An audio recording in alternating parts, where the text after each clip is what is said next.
Welcome to the Matcave, and welcome to the first episode of Talking Retro.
Thank you everyone for joining me down in the Matcave for this very special stream. And I'm not alone tonight. We got some special guests down in the Matcave where we're going to take us back in time to where it all started for our gaming journey. So let me bring in our guests for the night. We have JakeJames Lugo and my brother from another mother, the Star Wars Obsession. How's it going, guys? I'm good. How you been? Thanks for having me. Wow, thanks for coming by, guys. I appreciate it. Ended your intro with Altered Beast, bro. You just won my heart. You just won my heart forever. That's it. I don't need any more. You just won my heart. That was my game. Dude, when I was a kid. I put killer. For those of you that aren't old, I put so many quarters in that machine. Oh my god. Mm-hmm. Oh, do you know how many times I would just struggle to just get that dragon form so I could just keep tearing through that? Bro, that game was relentless. Oh, that was one of my I had the Genesis version of that because I had the original pack-in, the original launch version of the Sega Genesis that came with that as its original pack-in, and I played a lot of that growing up. Bro, yeah, that was amazing. That game was so much fun, man. I'm trying to my pack-in Sega Genesis game, it wasn't Sonic, believe it or not. It was It's changed a few times, I know, over the years. Like first it was Altered Beats, then it was Sonic, and then they had like a bunch of different ones before the console died out. I think mine might have been Revenge of Shinobi. Yeah. But man, what a time that was, man, with especially that 16-bit era. But you know, you guys, the reason I put together this panel and guys, we actually have another guest that will be joining us soon, and I'm sure you guys are all familiar with him, but we're going to keep things rolling as we go. But the reason I put this panel together is because, you know, we kind of grew up in the same generation. You know, gaming was very different for us when we were growing up versus current day generations. And don't get me wrong, I love modern day gaming, tons of fun, but I always go back. And sometimes it's hard to kind of put my finger on exactly why that is. But I have all these fancy games on it. I have a PlayStation 5. I got the Nintendo Switch. I got all these games, yet I still pick up a Sega Genesis controller. And last night, just felt like it. Sat down in the den, popped in Sonic 2, and played it all the way through. Just because. And had a great time. Well, I mean, it's yeah, we're in-betweeners is kind of the way I look at it. Because I remember just Atari. Before the 8-bit console, before things got entertaining. But I mean, and then you get into the gaming of now, and I mean, to be honest, some of it's tough. You know, some of it's tough. The controllers sometimes get a little there's a little much going on, so to speak. So it's a little tough with some of the newer games. But yeah, I mean that was the golden era. I mean, I don't know if you've watched the 8-bit Christmas. I loved it. Absolutely loved it. It's fantastic because that's exactly what it felt like. Yeah, that we watched actually the whole. My wife, my kids, we all sat down and watched it. I saw the trailer. I was like, the whole family can watch this. I'm like, all right, great. We pop it on. my kids had a completely different experience with that movie than my wife and I did.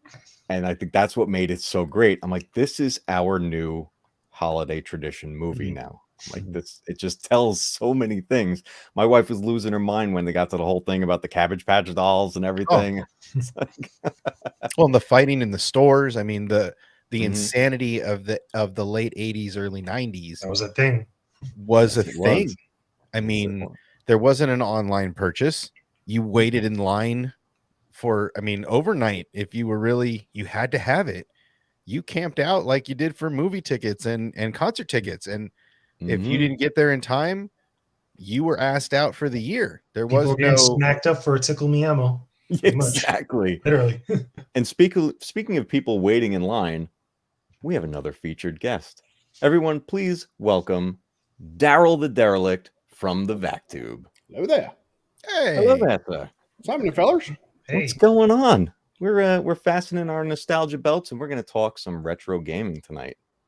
I'm on Monday, part 4. Oh man. But fortunately, the clouds parted, the sun shined, and I was able to get on here. So Good stuff, man. Well, Good. we're very happy to have all you guys here. are And, we wearing unfortunately, the same, I'm. are we wearing the same game shirt here, Daryl? I don't know. Are we? Are we? Legends. Oh, that was similar because Nice. I have one that's Oh, yeah. similar, but it's not the same shade as green as you guys. Like it's a little different. Mine's a little fresher. Yeah, yours is definitely a little fresher. He's got the Wind Waker link. You're going old school. Oh yeah. That's great, guys. Well, again, I appreciate everybody coming by tonight. Everybody in the chat. It's so great to see everybody. The panel here. It's so awesome to get to stream with you guys and really just talk about something that we all hold dear to us. And Oh, yeah. that said, I kind of prepped us with a couple of topics I wanted to cover with you guys because I feel like we could really go pretty deep into these, and the chat obviously can get completely involved. We got everything in the description as well. But I figured let's just rock and roll with the first topic, which is what does retro gaming mean to you? And I kind of look at it like we could hit this in a couple of different ways. I mean, it can mean how important is retro gaming in your life? When did you start gaming in the first place? So I figured, you know what, might as well just go around the panel and I would love to kind of hear everybody's stories and where it all began for you guys and why you consider yourself a retro gamer, man. So Jake, man, if you want to take the reins on this and start us Yeah, off. sure. For me, retro gaming, because again, I look at games in the way that I do now, besides entertainment, I look at them in the same way I do film, because I am a critic, I am a reviewer, and I write about games. I think all of us here, I probably, have had the most exposure to writing about games as opposed to Mhm. just playing them. It's a thing that, again, some of my biggest inspirations were Siskel and Ebert, and the way that they look at film is the same way that I look at video games, both retro and current or modern games. And retro stuff is anything, again, in the past, anything that tickles our nostalgia, that's not current in as far as like being part of the zeitgeist of right now. That could be anything like past consoles. The way I usually judge it, where a console or a generation becomes retro to me, quote unquote, whatever retro would mean for most people, is if it's already a couple generations old.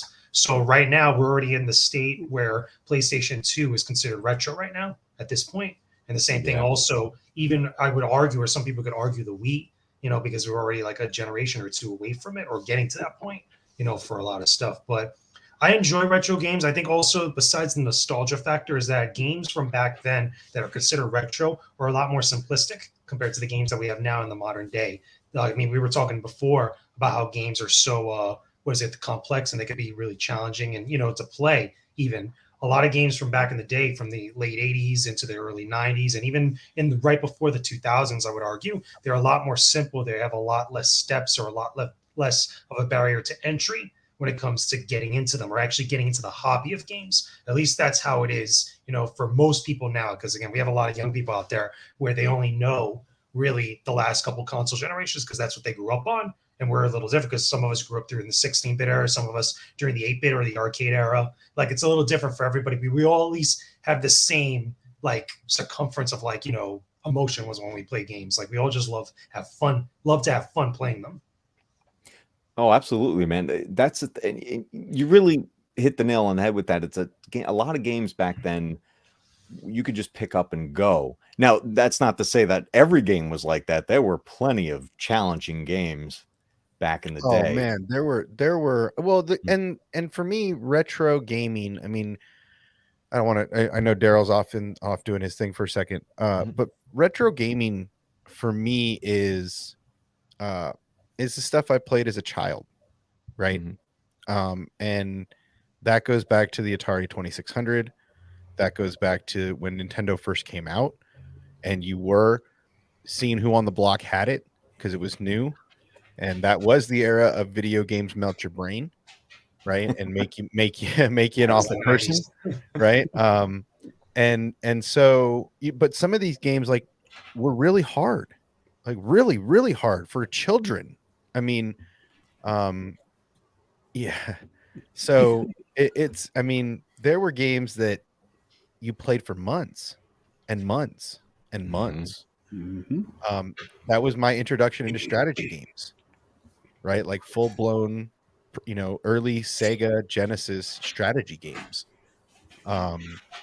So there's a lot of base for what everybody has today. A lot of the foundation was built in the late 80s.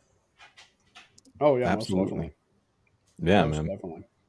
Obsession, which console did you start on? When did your journey begin? We had an Atari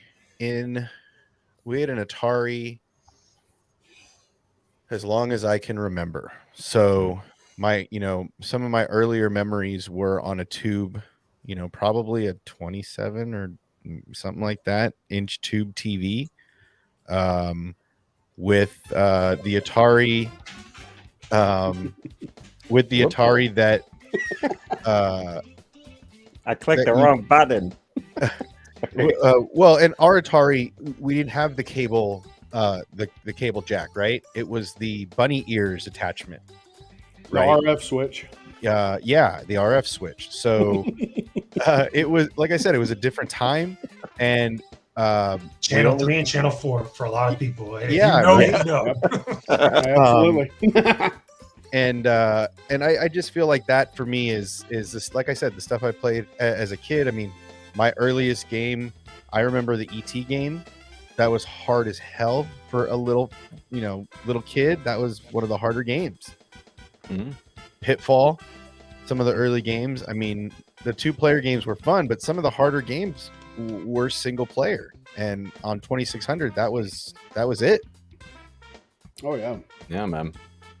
See, the Atari 2600 was my first console. That's where I started. I remember just playing countless games of asteroids with my father and just everything. That's Space Invaders, Missile Command, Millipede. Oh, we. Well, and I mean, what's like really funny about this is because you guys say that as your first console. That wasn't my first console. I actually got the Atari 2600 later because my parents and my older brother owned one, and he had a vast collection of cartridges. And I got exposed to all those classics, and ones that I came to learn later on were classics. But my first console was Sega Genesis. It was with Sonic the Hedgehog, and so I was a 16-bit Sega kid back in the day, but I still got exposed to that 2600 era of games. Oh, Hubert, Arlena. Oh, thank you, Hubert. Oh, yeah. Hubert was the jam. Oh yeah, and it was hard. They actually remade that. Oh yeah, it did. It's on PSN, and it was hard, man. Like the original Hubert was a hard game, and bro. Yeah, yes. Coily, that snake, that little bastard. Oh my god. It was got to wait for the little green guy. Frogger, thank you. Frogger was another great one. I mean, these were games that were around my house frequently. Oh yeah. So yeah, I mean that's man. Yeah, totally agree. And those were the hard games. Those were challenging and fun, but not ridiculous. And then you got into Nintendo, and we had a Nintendo probably late 80s when we got our Nintendo. But yeah, it was a 2600 for me. See, that was the Nintendo was. Oh, Scott, yeah, kicks. Ooh, that was hard. God, that was a hard game. There were so many crazy titles. Oh yeah, it was so addicting. But well, me being the Parents oldest were like, one "Oh, here. it's gonna Go melt ahead. the kid's brains." Yeah, exactly. I mean, just to see those waving bars go around like a Windows 95 screensaver, and then you touch them, you're dead. Let me ask you: did you guys at any point, like during school, because again, you guys are older than me, so you probably were in middle or high school at one point, like during around the time when these like things were relevant, but like IBM computers, like on Apple Mhm. IIs, because I played a lot of those games like as educational games when I was in elementary school, as I was playing like Number Munchers, Where in the World's Carmen San Diego, a lot of Yep. stuff, Mask of Zorro or Mark of Zorro, like a lot of stuff like that is how I got exposed to that. But it wasn't even that I owned it. It's just that again at the school they had the computer lab. We used to go there every once in a while, like almost every other day. Well, and our generation were the test subjects for that. Yeah. Because I remember the first time Number Munchers came out. I spent more time in the computer lab on that game. Oregon Mhm. Trail, I died of dysentery too. probably Oh, 4 every million time. times. I have Doing dysentery. numbers and stuff, Either and drowned using in the the river or almanac died for dysentery. Carmen San Diego.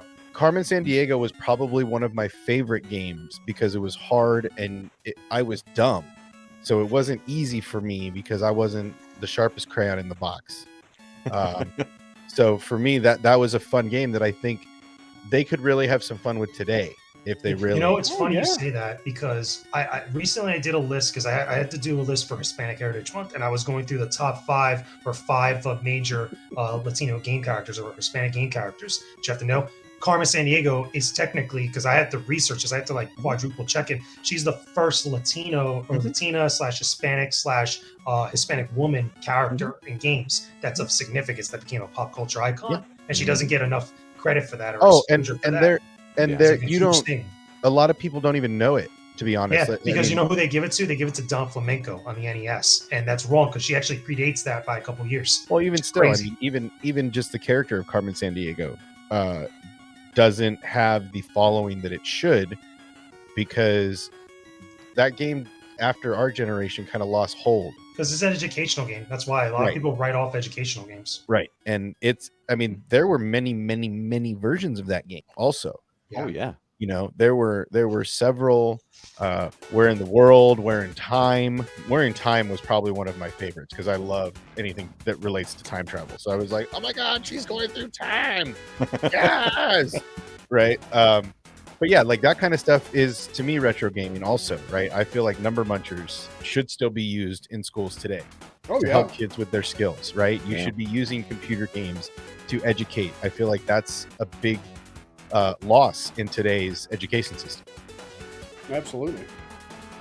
Yeah, I was talking about the experimental generation. Tandy TRS-80. Oh, yeah. Dude, I had a Tandy also. We didn't have games. We learned how to write them. Well, you had to, and back then, this is also a thing. Like DOS for us was daily use, right? Mhm. To C:\run program, right? Like, you know, Yep. C:\directory enter. Like that's how you figured out where stuff was. Like we didn't have this easy. Mac icons was for me the earliest. The apples were the early point and clicks for me that For I me, it was experienced. floppies. Like I didn't have to do like actual like coding or like actually write lines as if to run programs. I just used insert floppy like No, that. see, It would we read had it from there. floppies, but you had to tell it, okay, now it's directory, find program that you're going to run, then type that. Like we had MS-DOS was required learning in the early 80s, mid 80s to run computer programs. In fact, I have downloaded emulators of some of the games you can't find. Something like Space Quest was one of my favorite games, early computer. So if you want to go to that direction, that was my second. But that I consider retro gaming also. King's Quests were a big one for me. Space Quest was a spin-off of King's Quest. You know, Bert and Ernie's Bubble Bath Pipes was when I was like 5. I mean, that's the kind of stuff that What kind of game was that? You just reminded me. Connect the water. It's like these apps where you're like connecting the water pipes, and Bert was Rubber Ducky was at the thing, and he was trying to get to his Rubber Ducky, and that was. But you know, There was a whole string of games like that, especially on the Atari with Sesame Street and everything. Some were like math games. I had one that. Do you guys remember? Outside of the joystick, there was like a blue panel, like about the size of an iPad. I've seen it, but I didn't have all that. numbers. The pad, right? The pad. Yeah, Yeah. the number pad. You put an overlay in it. So I had that with a Big Bird game, and it was like an egg catch. Yep. Oh, Yeah, dude, man. there was a lot of that stuff on we had it on floppies, on 3.5 floppies, when 3.5 floppies were the new hot thing. I mean, our computers didn't even have hard drives. Nope. They were literally, everything was on disk. 1K memory, and that was Yeah, it was like Yeah. really small. Now we look at that as like chump change, but like back then, if they saw the type of space we were going to If you had any internal memory on those computers at all, you were balling. Yeah. Oh yeah. Right. Because Absolutely. every program was on a 3.5 floppy or the 5.7 floppy, right? Yeah. 5 1/4. yeah, 5 1/4. Yeah. the small ones like that, right? Those, No, like, the 3.5 floppies were the little hard ones, yeah, and the 5.7 those floppies the were soft the ones, ones right? I've got some Yeah, the fives flop, over little there. floppy little things. Well, you could Those are literally like fans. wah wah wah wah wah, and they would just. I remember Oh, like yeah. with the small ones, like actually just because I was curious, like pulling aside the metal part just to see what it was. Like that as Yep. a young kid. 'Cause, I mean, as young kids, we're all stupid at one point, but just looking at it, just like amazed, like what is this thing? Oh, I mean, and I had discs when Apple's came out with icons. I had 50 discs full of different icons that we had traded, found, made, like different like Pac-Man icons, all the way up to some really awesome ones that people had made that we had traded for. I remember trading entire discs for some custom made icons back in the early 90s, right? I mean, that was kind of a game for us also. Well, You here's don't- the 5 1/4. Yes. There you Atari go. computer. Yes. Yeah, right? Oh, my That's it, bro. That's vintage Floppy. right there. Floppy. And see, that's what people think of floppy. They don't think of 3.5s as floppies. yeah, the larger discs like that. We had so many of those. I remember my father had this like word processor unit that took the large floppies, and I would use it for like writing up like school reports and everything like that. But there were like a few little games, like you could play a version of Tetris on there. You could do like there was a game called was it Chip or Chip's Adventure or something? It was like a little thing you find keys and do math, and then Oh, I loved that game. I think it Yeah. was Chip's Adventure. Chip's I think it Adventure? was Chip's Adventure. yeah. I mean, Yeah, but these were but- early gaming. That was early gaming. That was really before even 8-bit. I mean, that was still in the Atari phase. It was just on computer. Mhm. Yep. My first computer game, somebody in California had wrote the program for Lunar Lander, and we played it on the TRS-80s. But my teacher had to send off to California, and they had to mail it to her. Oh wow. Well, that's it. There It was took no like a month to download. get it, but once she got it, man, we had to fight to play that game. That was so cool. and there was no antivirus, right? There was no there was none of this stuff, man. It was No, there was no viruses, no nothing. it was Either worked it or was the didn't. Wild West, man. Yeah. I mean, Yes, it watch Hackers. Hackers is like at the end of that And no color yeah. monitors. It was all end of CRT. that. I mean, when there were laptops and there were modems by that point. I mean, we didn't have modems, right? When we were kids, there was no online. So yeah, it's to me, it's like Hackers is a good version of like the end of that computer era when computers started becoming more friendly to the masses. Okay, Yeah. for real now. Did you guys ever have disc wars in class with these? Oh, wait, Mm, throwing them no, at At each each other other? like a frisbee. no. Oh yeah. I never Oh, did. yeah. honestly. I About didn't 10 do of that. us almost first- got suspended for doing that. The first time I almost poked somebody's eye out, I think, was one of those. Oh yeah. I just randomly threw it across the room trying to get in the trash can, and somebody stood up and it pow, right across their face. I was like, "Oh, Ooh, that's got some I mean, sharp yeah, corners that's too. scary. man. That's we what were I'm playing saying. combat. I mean, we were hiding behind the desk going pew pew. no, And we then, were doing then Tron comes out a couple years later, and we're like, "Whoa!" no, we were doing Go that inside with computer. the tape. See, we were super ghetto. We had the tape ball, the tape scotch tape, and you'd put a Oh, yeah. balloon around it, and you'd flick beans or like erasers at each other. Oh yeah, redneck slingshot. Yeah, buddy, that's the stuff we were doing. Yeah, You're more likely to get hit with like the bottom of an eraser than you were a floppy disk. Yeah. That time in gaming, like you said, there was nothing else like it, and getting home computers in your house, it was few and far between. I remember my transition from Atari to Nintendo to get into the 8-bit generation. My father and my uncle came home. They happened to be working in Manhattan that day, and it was during that initial North American release that happened only in New York City. Mhm. And they were like, "Oh, what is this?" And they picked it up. It was the bundle set that had Robbie the Robot, it had Gyromite, and then the Mario and Duck Hunt combo cart and the light gun and everything. And they brought that home, and I'll never forget this day. My brother and I were so in awe of what just came into the house. And then I don't think my brother and I actually got to play it for the first at least 6 hours because my father and my uncle were playing Duck Hunt like crazy. That's funny. Yeah. I was It's going such to bring a that up, huge- Coffee. Yeah. Yeah. Those are good educational games for kids. Hmm. Freddy Fish. My son had all those. Well, and I mean, and then you get into movies that were reflective of this, and then you get stuff like The Wizard that Yep. was, I mean, basically the introduction. They used that movie to introduce a new game. Like that was so early, you know. Yep. I mean, games weren't getting trailers a lot. I mean, they were, but not Oh, that yeah, they way. were getting commercials because They were that was getting the age of commercials. commercials. But like, honestly. you weren't getting in movie, like this whole movie was about gaming. And then you get to the end of it and it's like, holy crap, there's a Mario 3. There's a Mario 3? Did you know there's a Mario 3?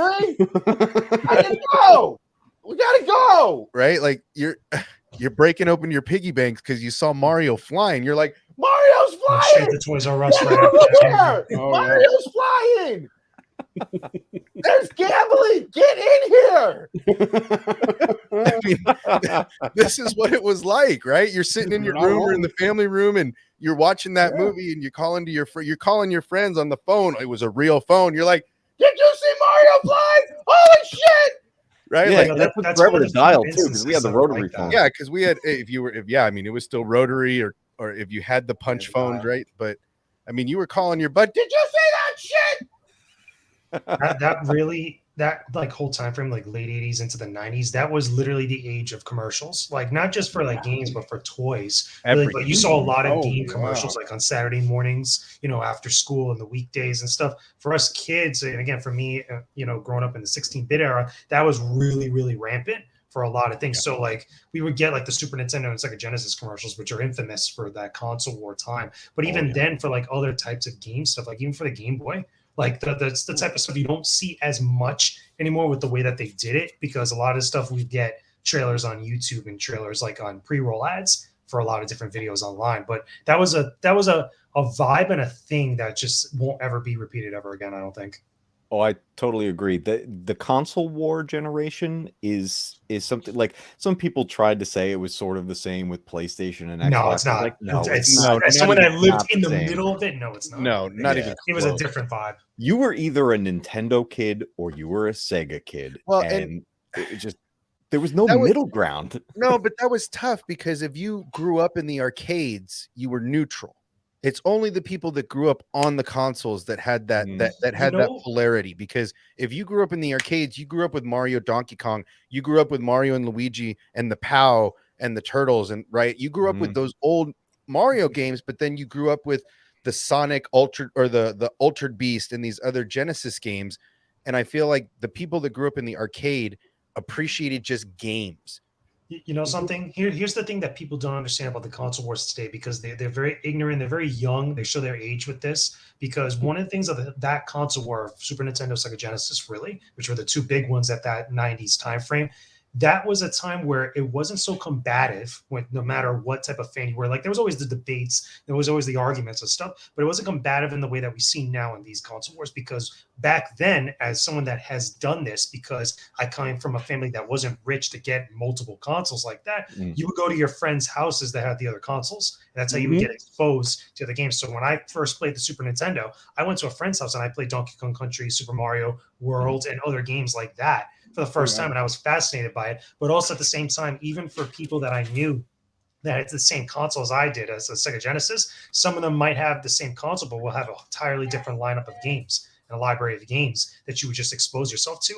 That's something you do not see in this couple of like generations that have passed. I think that died to be honest with you, after the N64 generation. I think that's something that completely was gone because, you know, a lot more people, obviously gaming is a lot more popular now these days. There's a lot more money accessible to younger people for one reason or another. And I don't mean just influencers. I mean for various different means where you could actually see people getting their consoles or getting multiple consoles in different ways. Like there isn't that like adaptation to see what else is on the other side. Yeah. No, that's what, when that time came around, you know, I was very fortunate that my parents could get me a console, but I had to make a choice. It was, do you want a Genesis or do you want a Super Nintendo? And I chose the Genesis, and my cousin got a Super Nintendo. So that was, like you said, you go to somebody else's house and you experience the other game, and it would be vice versa. You'd invite everybody over to your place. It's like, all right, now we're Exactly. gonna play We did that Sega all the games. time, all the time. Yeah. Young kids. I did that when I got the ColecoVision. Yeah. Yeah, right. Well, and that's the thing, is that that's what you did as kids, right? Because not everybody could afford it, and somebody had something, so you'd play that, you know, that system, and that's the way it was. I mean, that 8-bit Christmas was perfect. And you had it for years. That's the thing. Like, I don't think a lot of kids these days understood. Like, our consoles, I mean, people have their consoles now these days for years into the next console generation. But like, I got a Sega Genesis, or at least that was my first console in my household. I didn't get a Saturn. I didn't get a Dreamcast. Like, I didn't even get a Super Nintendo. Like, my next iteration or next jump to the next generation of games was an N64. And then after that, I didn't even get a PlayStation 1. I went to other people's houses to play PlayStation 1 games until eventually I got a PlayStation 2. So there was large gaps in between the different types of games and the different types of consoles I was exposed to in my household. Yeah, I didn't have a PlayStation until I bought a used PS4. That was my first PlayStation that I personally purchased. Yeah, I bought an Xbox because that's what KOTOR was on. And so that totally influenced what I was buying at that time. And I was like, I have to play this game. And that's totally why I bought an Xbox versus a PlayStation. And I know what? It's like there's more of a peer pressure these days, like more modern era, towards multiple people from like their friend groups and stuff to get multiple consoles. And it's usually to get the ones, or at least to get the other ones that you might have not gotten, that are all like everybody's like on the same platform or the same ecosystem. You didn't get that as much back then. And I would argue even all the way up through the PlayStation 2 and the Xbox, the original Xbox, like that. But you see that now a lot more often, obviously because of social media, because of the internet and things like that. There's a lot more. I guess you could say there was a lot more FOMO back then, but it wasn't FOMO in the sense where like you're totally missing out, because there were ways to experience it without having to go and spend the money on it. Now these days, it's just feels like it's all muddied up and weird. Well, and there's also, you know, the idea now that there's cross-play and online play, that also dictates where you play. Because back then it was, you know, I buy what I enjoy playing, right, and the games that I'm into. Whereas now with online gaming, and at least now they're starting to do crossplay, especially with like Call of Duty and all that other stuff, with Halo and this, at least they're starting to do crossplay to where you don't have to have the other system, which is great because that's how it should be. But back then it was, you know, it was just a different time. Systems were more rare in the early 80s or late 80s, early 90s. And I feel like when Super Nintendo came out, that's when it started becoming more of a household thing, right? Like more people had them in their houses. It was, like you guys were saying before, more commercialized at that point, and this was the era of mascots. Yeah, This that's was very true. Very the early 90s all the way through the 90s, I would say, because that kept going until I even think in the 2000s with the PlayStation, even all the way through to PS2. Like it was a lot of different mascots representing different companies. And I think that there was also a lot of failed mascots because it was such a fad. There were different series and games that they wanted them to become a mascot so they would have the same similar features or presentation, but just wouldn't take off. Like it was very hard to compete with Mario and Sonic back then. And even I would argue Crash Bandicoot, you know, they set the standard. Yeah, like even Bubsy, I would say even Crash Bubsy Bandicoot was trying to be struggled. presented in the same way, but Bubsy wasn't becoming Crash Bandicoot or Sonic the Hedgehog. Like it just wasn't happening. Well, and I mean, unless you were a Zelda or a Metroid, right, that had game cult following, you weren't recognizable, right? And that's kind of the I feel like that's where this single person shooter comes from. They don't have to have mascots for single person shooter, right? You build a character, everybody builds their own character. You don't necessarily, you have the soldier that represents the game, but really they all look pretty much the same. Whereas back then you had Mario representing Nintendo and Sonic was representing Genesis, right? And that was basically it for a long, long time. The thought of those two characters coming together in any way, shape, or form was impossible. That was surreal at some point. That was like, because that was the end of an era when you really think about it. Because years prior to that, that would have been inconceivable. Because keep in mind, it wasn't just that like the presentation of the two, but it was also the bad blood behind the scenes that a lot of people didn't understand for many years. Like there was like legit bad blood there. But when that finally happened like that, I think that it really showed. It really made people feel their age, I feel like. Well, and then you have and this goes to it also. Back then, those two main distributors, Nintendo and Genesis, were really the only two dogs on the street. So these gaming companies were pitching to either Nintendo or Genesis. So like Street Fighter was a big Nintendo game, especially for Super Nintendo. Street Fighter 2 was, I mean, we played that recklessly at sleepovers. Right. And this was the start of, the Mortal Kombat era. Right. I mean, these games were very specific to specific platforms. Right. And that's what dictated what you wanted in your house. Which game did you want to play? Did you want to play Street Fighter or did you want to play the alternative? That's weird though, because there was a lot of cross-pollination even with that. Like at one point, obviously with those that owned a Sega Genesis, like you had to get a 6-button controller because that was the way that you had to play either Mortal Kombat or Street Fighter or a lot of other games that had more buttons in order to operate whatever it is that you're doing in the games. So there was a lot of like specific series, like even Street Fighter. I would even say like Mighty Morphin Power Rangers. There was a lot of, it's even the wrestling games. I don't know how big you guys are into wrestling games, but I come from a very big wrestling family. So in that era, we used to get a lot of wrestling games, and there was a lot of times where the same game would be the same like name of a game would be two different games on both platforms. Like you saw a lot more of that within that era, and even into the N64 era, or at least that generation, with multiple different types of games. And it was weird because you would go and you would play Mighty Morphin Power Rangers on Sega Genesis and would play like Street Fighter. Then you would go play on a Super Nintendo, it plays like Final Fight. It's like all these different things you would see, and it's like, oh my god, I never knew this existed. And you would think it's the same game. Well, and you know what, PlayStation had Final Fantasy, right? That was their answer.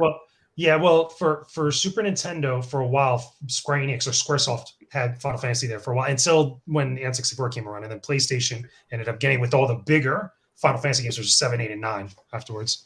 Oh, we got a troll. We got one. We got one. We got They one. heard us talking smack about the 16-bit console wars, and they were like, "Oh, let me go break this up over here. Release the I'm house. going to inject some 64-bit talking here." Yeah. That's Release the That's what I Kraken. want. That's going to be my next video that I edit is going to be my my troll video. I'm going to make a video specifically for trolls when they get in, and that way that alerts the media that the trolls are here. Nice. I don't know. like it.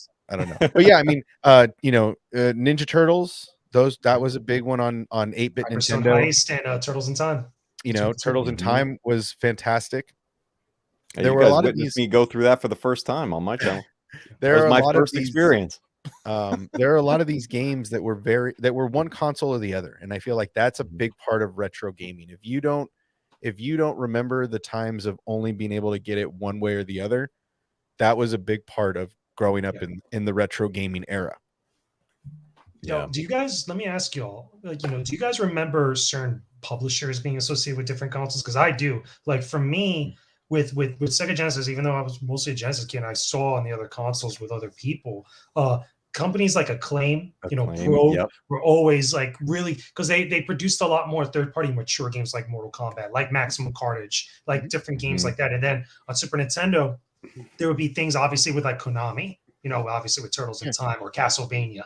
You know, there's like certain companies, I felt like a lot of their games mostly came out on specific consoles. And I remember that specifically because you would always see the ads for them. And there would always be like the biggest platformer was like splashed on the page right next to all like the branding and stuff. It was pretty wild. Well, but that's what I'm saying is that back then there was there was less cross pollination with the big gaming companies, right? So whoever's putting out Mario was exclusive, Sonic was exclusive, but then you had, you know, Street Fighter was exclusive to Super Nintendo for many years.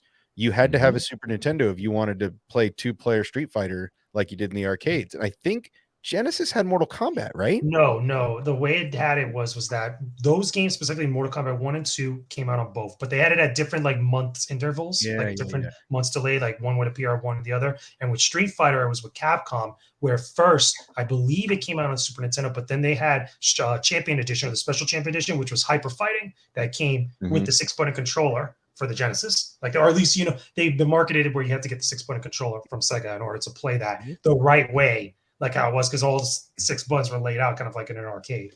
Yep. Wasn't it Mortal Kombat 3 that became PlayStation centric after that? No. Was it? I know that Mortal Kombat 1, 2, 3, what is it? 4 was on Nintendo 64, but 1, 2, and 3 were like going on both consoles concurrently. And I know once it gets to the 97, 98, when you start to get to N64 and PlayStation, there was a lot more different games that were exclusive. So like the spin-off games like Mythologies, like Special Forces were all on PlayStation. But then on the N64, you would still get Mortal Kombat Gold, which is Mortal Kombat 4. And it'd be called Mortal Kombat 4 on PlayStation, but have a different name over here. Then you get Mythologies that would be entirely like built different than how it was on PlayStation. Like little things like that between different. They would do that with the Dreamcast too. Yeah, that's right. That's another one too. My favorite thing on Mortal Kombat 3 is that dude popping out the corner of the screen going, "Looky!" That's on all of them. That's the first one I saw it on was Mortal Kombat 3. Yep. And this was the generation too where we were finally like, we can get the games we played in the arcade in our home. That was the whole marketing behind Genesis. Like literally, the Genesis specifically for a long time, especially during its launch, was made to specifically emulate the same type of games you got in the arcade brought to the home. And that was their edge. And like there was like their talking point against Super Nintendo or the Nintendo at the time, because it was before Super Nintendo came out. They were always saying like, oh, we're faster, we run better, our games look tighter, like that, because they look like the arcades. But then again, it was a back and forth. Well, and that's why Genesis was to me the better console to have ultimately, because it was like being in the arcade. Blast processing, that stupid ass term that everybody says. Yeah, I mean, it was, you know, Altered Beast, you know, Mortal Kombat, playing it like you are in the arcade. I mean, at the same time, that was the appeal to Super Nintendo, was you're playing Street Fighter like it was in the arcade. So you got used to the moves in the arcade, and then you took them home, and you're like, "Oh my god, these are the same moves! I'm gonna whoop your ass!" Right? Like, it was weird too, and it was cool because the marketing, especially for Genesis, here in North America anyway, because in Japan it was very different. Because Japan, it's always like been very cutesy / geared towards kids, but here in America, the Genesis or Mega Drive, wherever have you, depending on the region, like it was always geared towards that older demographic, and that's what tried to set them apart. So the marketing for certain things that they did show and pull from, like obviously Genesis had the Michael Jackson game, Moonwalker, like that, and it was a big deal for them to get like, you know, stuff like that was in the pop culture that was resonating with the older crowd, for stuff like that to stand apart, so like really like, you know, make an impact. Oh, I believe I was advised the Sega does what Nintendo don't. Yeah. And literally the whole commercial like that. Just look at the games that they even had in that commercial. They had that, Altered Beast, Ghouls and Ghosts, Evander Holyfield's I love Ghouls boxing game, like the sports game. Sports was a huge thing on Genesis. That wasn't as much on Super Nintendo, even though it had its sports games. But like you saw football, like you saw Madden a lot on Genesis. You saw Evander Holyfield's game. You saw a lot of the what the heck was the baseball games that was on Genesis? Like not Ken Griffey baseball, but it was like some of the obscure name player and stuff. Yeah, there was RBI baseball. There was like the RBI was the best. Which actually that started on Nintendo. Oh no, that was Bases Loaded. Yeah, Bases Loaded. That was on NES, right? Yeah. see, the Genesis is where I played the sports games. That's where I got into the Yeah. NHL games, the Madden games. Yeah, hockey. That was the other one I was thinking of. NHL, Mhm. because I played Mhm. NHL 97 on my own Genesis at the time. And I didn't Yep. understand anything about hockey, but I knew that game. But like that's how they marketed the console. That's what they put in front of kids on like in commercials. And it spoke to that type of demographic, that type of older crowd. Mhm. Yeah. That's where there was definitely that separation in the fandom, but like you guys said before, it wasn't like an aggressive like hate. Everybody met in the middle at some It was point. the Jets and the Sharks. Let's just say it. Like it Yeah. literally was the Jets and the Sharks because it was a war that you could go home afterwards and then Yes. come back the next day Yeah. refreshed. Like that's how it really was. It was like a Saturday morning cartoon. And I mean, without the war, we don't have games like Mario Kart, right? Without that time frame, without Super Nintendo coming out with stuff like Mario Kart and the same thing with the extension of Zelda. These games are legacy games that are not cross-platform, right? They've stuck with Nintendo this whole time, and there's no cross-pollination with that really. Zelda and Mario live on Nintendo platforms. Mhm. And I'm glad they do, because who knows what would have happened to them had they gone somewhere else. Well, back then, the business, or at least if you ever read a book or watch the stuff for like Console Wars, like that book that by Blake Harris and stuff, he really gets into the business side of that during that era. And it was a lot of ego trips, a lot of like, okay, we're like the brand, like we're the brand for our demographic and stuff. And you saw a lot of deals being made to have a lot of exclusivity, like even with the third parties and stuff, to have like specific games on certain consoles. Like this is why you never got Final Fight on Sega Genesis, but you did get Streets of Rage like that, or at least you had something that was akin to it, and vice versa. Certain things, like for every Zelda, or at least for a Zelda game on Super Nintendo, you had Beyond Oasis on Sega Genesis. For Street Fighter, technically, you had Mortal Kombat for a time until, again, things cross-pollinated. Like there's all these little things that was like they were obsessed with exclusivity because they were always trying to outdo the other guy, outdo the other company. Yeah. Yep. Even That was just insane. internally with those companies, like Sega of America didn't always get along with Sega of Japan. Like even just the internal that's infamous. conflict. That's infamous with that. Mm-hmm. But Sega had the best commercials because Nintendo would just broadcast, well, check out this new game in Nintendo Power magazine. You know why though? Because the marketing team at Sega for Sega of America was geared towards the American audience. That's what they were born in. Well, not born and bred, but like they knew that was their bread and butter for a time. Oh, yeah. Both Nintendo and Sega Japan were always gearing towards first the Japanese audience because they were Japanese companies, and they thought because they were so successful over there with the the younger demographic, it would translate universally to wherever they went. And it wasn't always like that. That's why when the Genesis first came here, it didn't do as good until they started changing up, and they changed the pack-in, they changed the marketing and the presentation to the audience. Oh, yeah, absolutely. Here's a good point, actually, Phil McCracken brings up. Oh, the 3DO. Well, that's the problem. 3DO and even the Jaguar sometime later, like didn't have as big as a marketing push as the other two consoles. Like I didn't see 3DO or Jaguar commercials on Saturday mornings when I was a kid. I saw Sega Genesis, I saw Super Nintendo, I saw Game Boy, I saw Game Gear, like a lot of different things like that. I saw NES commercials at one point, briefly. Like there was this, that it was just what was in front of us, like what we wanted to get for Christmas or what we wanted to get on our birthdays. Yeah. Yep. Oh, yeah. And this whole world of games from this generation, it's one of those things that it could easily vanish if not handled with care, right? So we have things like the Switch now has those the section where you can play even Sega games. As they added N64, you play the NES ones, SNES games. They're keeping it strict to like licensed games, the first party stuff for now. Hopefully they expand it because there's great third party titles on all of those consoles. But we're in a point now in the world where retro gaming is in a weird place where if you're going to get your hands on it now, you're either dropping a ton of money to get your hands on the actual carts, the console itself, if you want like really high quality copies of it and things like that. But then there's the side of gaming where we get into emulation for people to play these games, especially for younger generations. And I want to segue into our other topic, and actually, Jake, I wanted to pick your brain on this because Sure. you recently did you were recently in an article regarding the topic of emulation. A And, couple, guys, yeah. this is a fantastic article. He's linked it on his Discord and everything. Definitely go check it out. But if you don't mind, I would love for you to kind of bring everybody up to speed with that, because Yeah, the sure. question becomes, how far is too far when it comes to game emulation?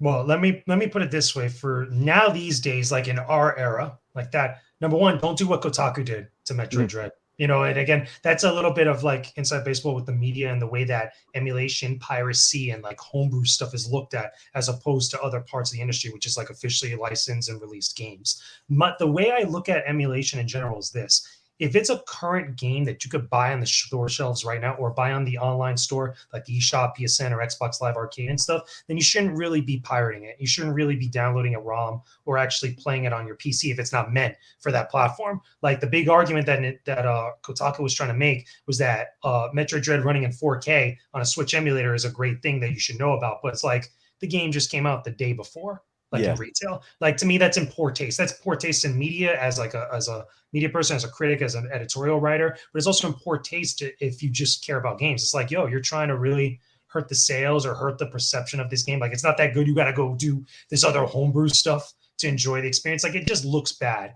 But when it comes to other games, like older games, like games that aren't sold anymore and stuff, I think that's when the line starts to become really gray and starts to become more muddied and out of focus. Because let's be real, most of us who are, again, maybe my age or older, that were in college or had their money to spend when they got a PlayStation Portable, PSP, the majority of people hacked that system to play Super Nintendo, Sega Genesis, and other retro style games on that because you could do so. It wasn't like you were hurting anybody doing that, but essentially it still is wrong when you really look at it, not only through the eyes of the law, but also if you're trying to take a moral stance on emulation and piracy. Like a lot of people don't like to hear that. A lot of people don't like to have that conversation because most of the time, like they really look at it as like, oh, like you're saying that I was doing something wrong or illegal and stuff.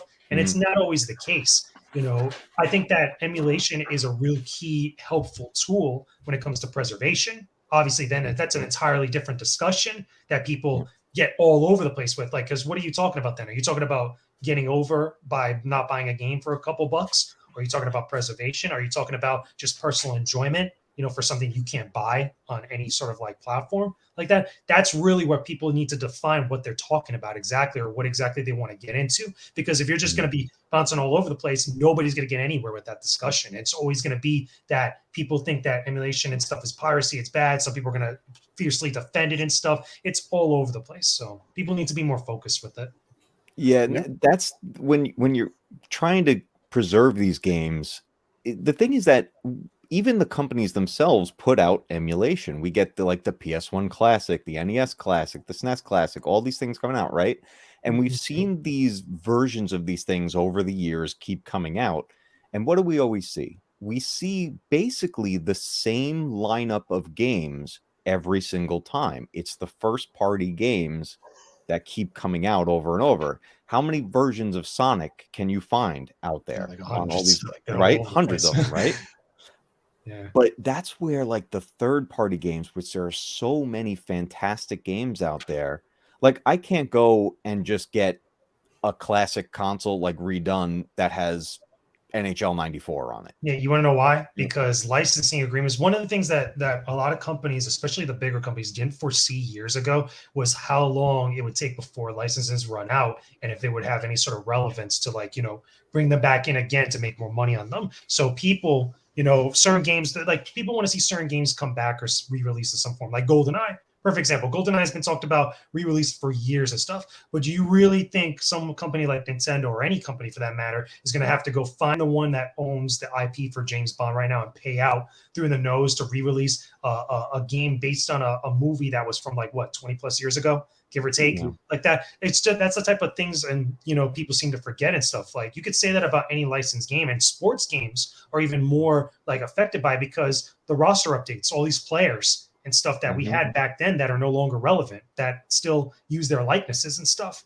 It gets really gray and it gets all over the place. But that's when you can start to see people try to justify to themselves about emulation or about piracy, which the two are not the same, but they have to be talked about in the same conversation because it's so easy to sway one way or the other with some people. Even though if you're like I said, the example with the PSP, if you're just getting a bunch of ROMs and stuff, for your PSP for your own personal enjoyment, yeah, you might be getting games that Nintendo might be re-releasing on the eShop or put on the Nintendo Switch Online services and stuff. But on a piece of hardware that really wasn't like meant to do that, but also you're playing games that they're probably never going to release at some point, or at least the majority of them. Like it's not hurting anybody unless you're actually going out and trying to like sell stuff to people. Well, like, yeah, like, that's when you cross a big line. yeah, like here's the other thing too. You should know.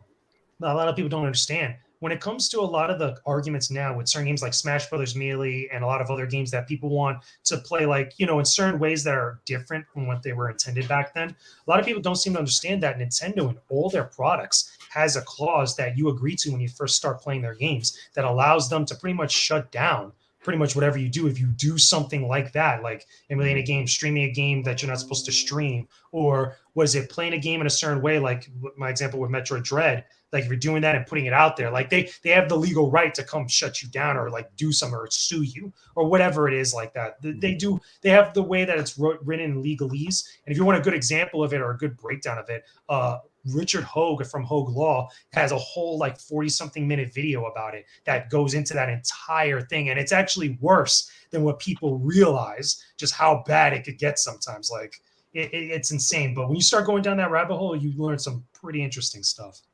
Oh yeah, definitely.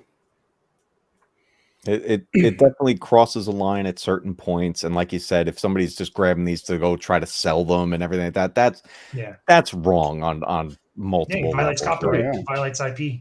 It does a lot of things that could get you sued out the wazoo. Yeah, so I'm glad I paid for mine.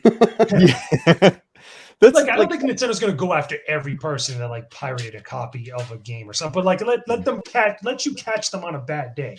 Yeah, like, you know what I mean? Like it's that's why I always tell everybody about the Nintendo ninjas. Like they're not to be trifled with. They're a legit thing. Like, and you hear these stories in the industry and out of it about people that just get caught by them and they get ninjas. Like they just literally get affected by that stuff because they're testing those waters, they're pushing those boundaries, and you can't blame Nintendo for fiercely defending either their IP or their pretty much their products that they make because obviously they want to survive as a company. Yep. Yeah. Well, that's where certain companies kind of found a middle ground, and it's something I use myself, and it's a way I've been able to capture the games because I have my cartridges, I have these games, I have the original controllers, but I can't just go take my NES and hook it to my computer and stream it without jumping through hoops, right? So a company called Hyperkin found a middle ground. I know them. They're good. Right? I love the analog consoles that they make are amazing. Like when it comes to like using your old tech, like your cartridges and stuff, that's stuff that like, again, people could relive their games with like just better hardware now these days than what we had back then. But it's a cool way to kind of like revisit that stuff in a quote unquote, I guess you could say, legal fashion. But it's not hurting anybody. Is the main thing. It's not affecting anybody's business. Exactly, because it's like the emulators themselves, which basically that's what this is. What it does is once you pop the cartridge in, it basically rips a temporary ROM, and that's what you're actually playing from. But you have the cart in there, and it's like emulation. The emulators themselves are not necessarily the problem. It's the ROMs that get out there. The ROMs are that's the legal thing of what gets people sued. Like Rick Ho did a whole thing when he talked about it, saying like when you're not allowed, or at least in legal terms, you're not allowed to use a game in that type of way to rip it and like put it out there on the internet and stuff, because obviously that's violating copyright and stuff. But having an emulator like on your computer or like having it on like a piece of hardware and stuff, that in of itself is not illegal because it's just a homebrew or original program that has nothing to do with whatever Nintendo, whatever company was doing over here. Yeah. I actually, an emulator saved my Sega CD collection because my Sega CD died. It broke. The disc tray, it's a mess, and it wasn't worth fixing it. And it's also tough to just go find a working Sega CD at this point. But I found an emulator that if you tell it to look at your disk drive in your computer, it reads the game. I was like, this is great. I did a whole little video on it too, and just showed how it worked and everything. I was like, great. Now I can still play And Mortal that's Kombat cool. on Sega CD That and that's stuff like cool that. use of that. But like where things get bad is when people take advantage of that. Because then at some point, for some people, it feels like it turns into, oh, I didn't need to pay for this game, or I didn't need to pay for all these games, or this is where I could get all these games without having to spend a dime. And that becomes a problem with more modern consoles or more concurrent consoles that are coming out. Now, again, like Switch, I know that people have said the same thing about PS4 and even PS5, which I think is crazy. Like there's some wild people out there when it comes to tech and like reverse engineering some of this stuff. And it sucks for the companies because not only is it like almost impossible to stop that, but then you got to find ways to kind of like compensate for it, which is whatever. For us as consumers, that's not something we need to care about because it doesn't affect us. We're just either one, we're getting a free game, or two, we're buying the game anyway. Like that, but that does affect the games that we do get down the line and the way that companies operate down the line. That's exactly what happened with the Sega Dreamcast. Sega Dreamcast died not because it wasn't popular, but because of piracy, because people found out easiest way to get games and fool the disk drive into running like it's an actual CD disc for the Dreamcast, and nobody wanted to pay for games anymore. Like just the way people burned and copied games and gave it to their friends. Like that's what happened. Yeah, but once they came out with the technology to where you could not burn them anymore, they should have just left it alone because you could buy the CD, but you could not copy it anymore. So you would have to go buy it. And now that everything's going digital and you just download it, you can there's always somebody to break the code, and there you go. There's always an out for that type of stuff, which is crazy because you would think like obviously we have stuff like DRM and we have other things that companies use in order to check to make sure you actually bought the game. Like I used to love hearing stories or seeing it online about what companies would do when you had a pirated ROM and like putting stuff into the games where either they would make it unwinnable or they would put like funny messages and stuff. I remember Pugsy on Sega Genesis had like this weird message after you pass like I think it's the first few stages. It comes up with this weird message saying that, oh no, you shouldn't be doing this. It's like scolding you for pirating the game, like funny things like that. Or I forgot which game it was, but like there was some game that made it so ridiculously difficult and it like had I think it was like a bunch of chickens attacking you, something stupid like that. But it was like ways to punish the person for actually pirating the game or just again running an emulator or a ROM with it. Yeah. That's pretty funny, man. I remember pre emulation and everything going back a little bit, back into the heyday. Some games, game developers and mostly the game producers and everything, they didn't like rental stores. They wanted you to buy these games. Oh yeah. Right? So this is like before there was sharing emulation and everything. There was the whole I rented the game for the weekend, invite 6 people over. And that was a big thing. Like that actually threatened the industry a lot more than people realized. Like they panicked because of that. Because one, they didn't think people were ever going to buy their games again. Two, they didn't think that people were going to be playing their games for a long time then, that they would just check out. And by the way, those rental sales, those wouldn't go to the game publishers. Those would go to the video store like that. I mean, because the video store would buy that one copy or get that stock of however many copies. And then how many times do people rent that game afterwards? That's what scared the crap out of them. Like that. It's the same way with like what happened with the music industry with LimeWire and like all those other different things, Napster and all those stuff. Like that's the same idea. Or even now with digital downloads and digital stores with like iTunes and stuff, that the industries just react the same way. They panic until somebody figures out a way how to make it all work. It's and what they did was make the games harder, so you could not. They made them ridiculously hard. That's right. Anybody remember playing The Lion King? I was just gonna say exactly. Lion King. Yep. The second level like that was ridiculously hard. It was made to make you still keep playing it for a long time. Yeah, and that was I forget who the developer was. Directly, somebody came forward. Interactive. Yeah, Interactive. They came forward like kind of with almost an apology, like.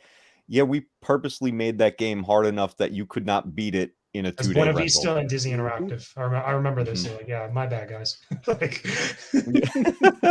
sorry for messing up your childhoods. We're sorry. There were definitely some games that they left scars. I'm not gonna lie. Yeah, I've got one right here. Dragon's Lair. Oh, dude. I figured that one out with a lot of course. My God. I finally got a copy of that on Sega CD. I've wanted it for so long.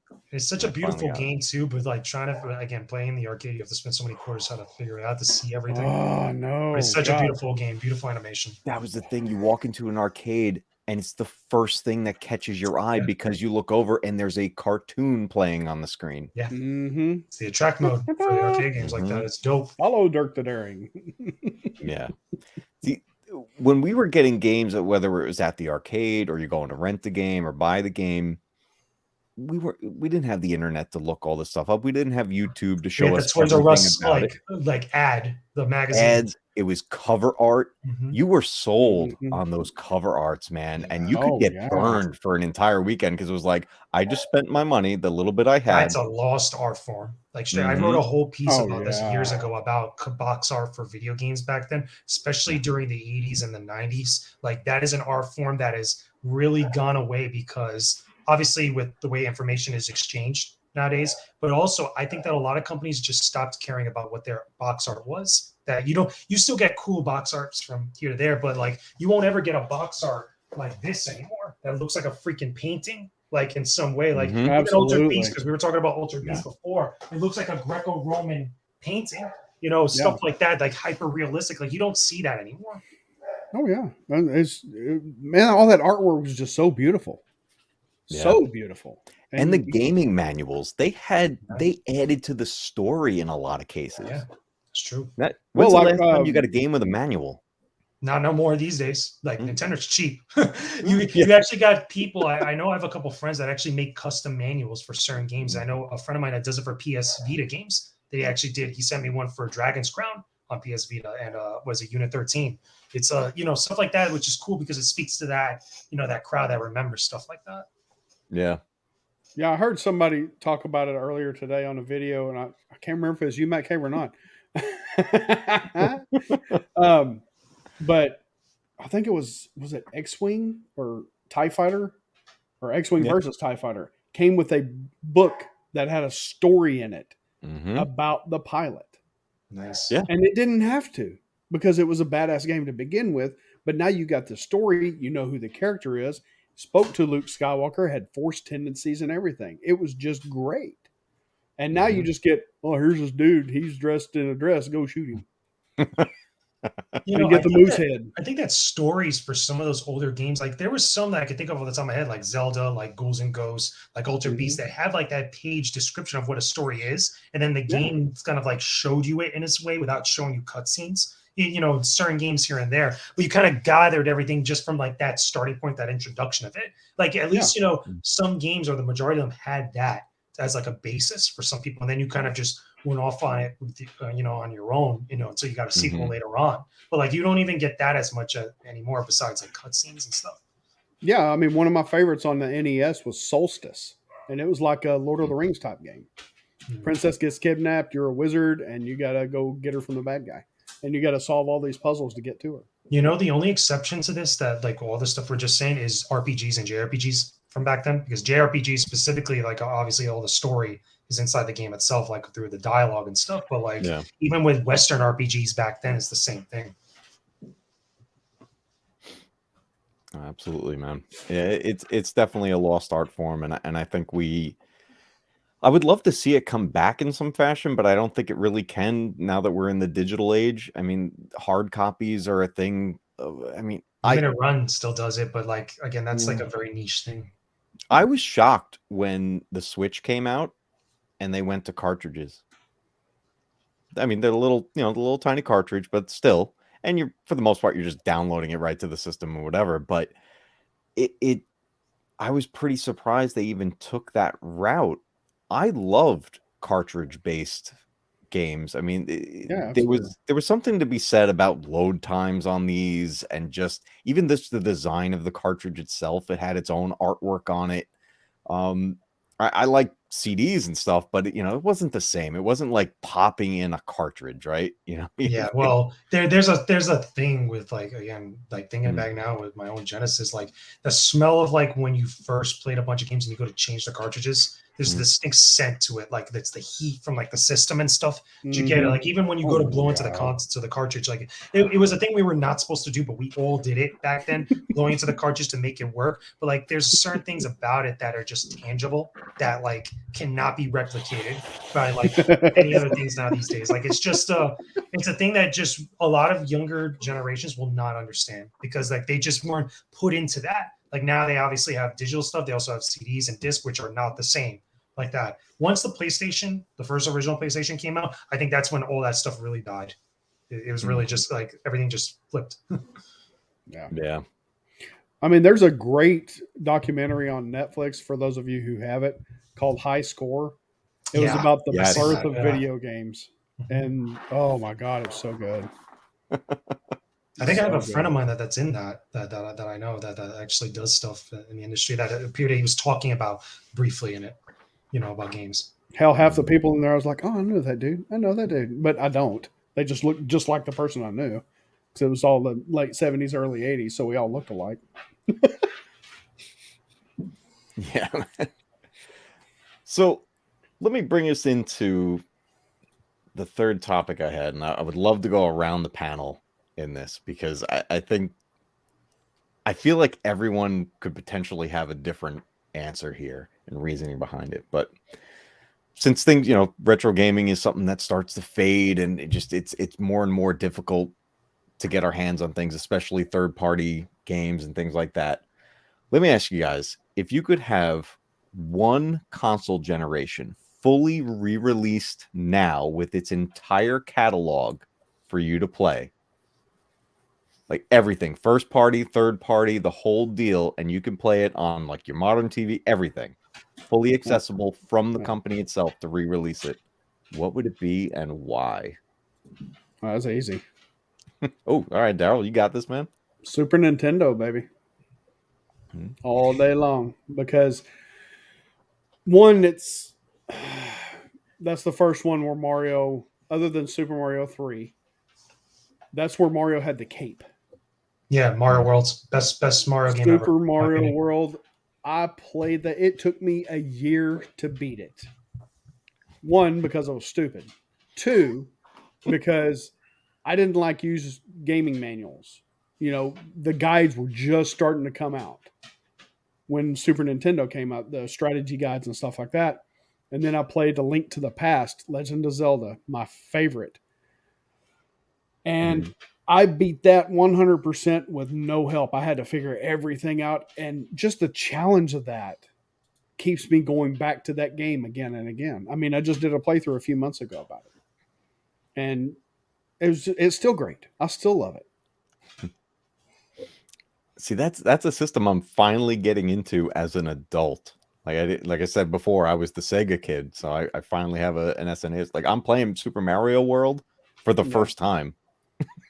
Oh yeah, I mean, I'm loving it. Out living on my own, and Super Nintendo came out. I went there and bought it, $278.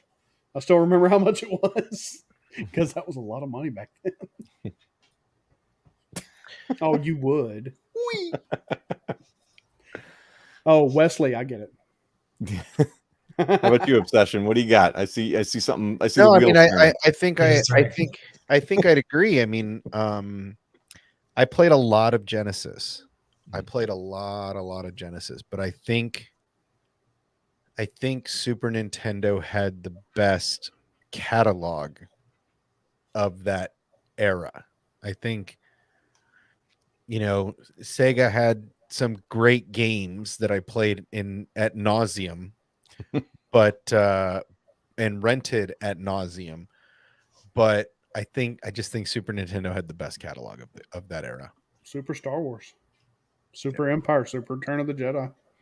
Loved them. Still do. I just reviewed that. Was it back in May for Star Wars month? I got to really sit down and play that for the full for the first time. Out of all three of them, Return of the Jedi was the only one I ever beat. They're brutal. Yeah, they're hard. They're hard as hell. Oh my God. Those are not forgiving games. Those are hard. Did you play the Indiana Jones one? Yeah. I played the Indiana Jones. I wish that the Indiana Jones ones was made like the 3 Super Star Wars games, like it's 3 separate releases for each movie, like that. But they put it all into one, which I can understand why. Yeah. No, that's nothing like the Raiders of the Lost Ark of the Atari 2600.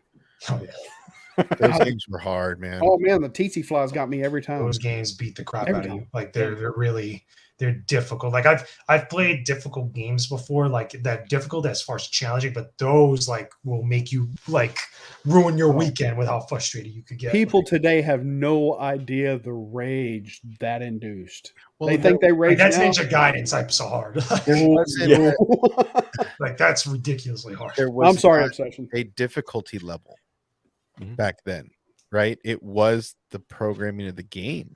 Like there was no difficulty level as, oh yeah, put it on easy for the kids.